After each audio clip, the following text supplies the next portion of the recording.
صباح الخير.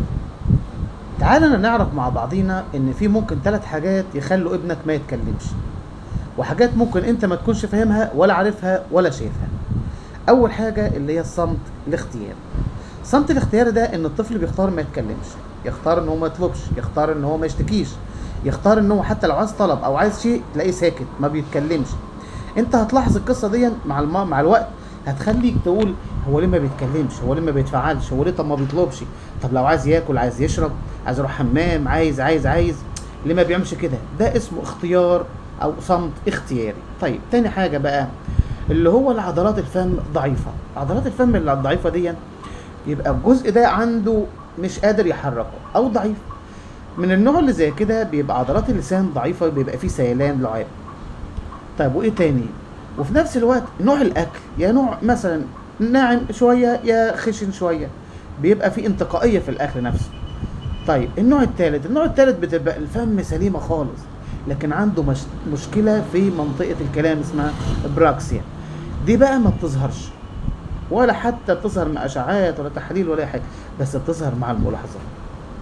يعني مع الوقت انت بتشوف ده الطفل وهو بيتكلم، وهو بيقول او بيطلب او الحاجات دي كلها بيبقى باينه.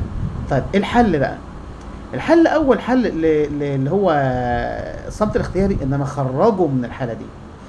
تمارين، مع حضانه، مع تفاعل اجتماعي، مع في البيت، اخليه يتفاعل وينطق ويطلب.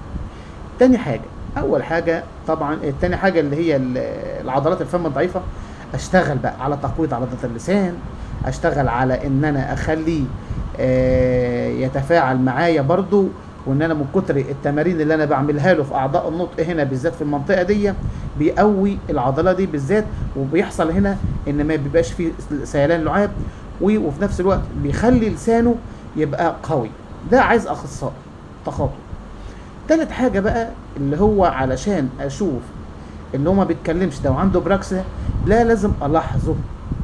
لو عنده مثلا مشكلة تاريخ مرضي وبتاع، ومن الفايلات اللي هو عملوها كذا مرة انا ممكن بلاحظه او براجع الحاجات دي كلها، بعرف عنده ايه. بس لابد من الحالتين، اللي هو ضعف الفم واللي عنده منطقة البراكس ده، لازم اخصائي لازم. لكن الاولانية ممكن نتعالج، اللي هو الصمت الاختياري، ممكن مع الوقت في البيت، في الحضانة، تفاعل مع بعضينا، ده ممكن يجيب معاه. لكن ناخد بالنا لازم مهارة الطلب ومهارة التقليد، ولازم يبص لي وانا بكلمه ويتفاعل معايا.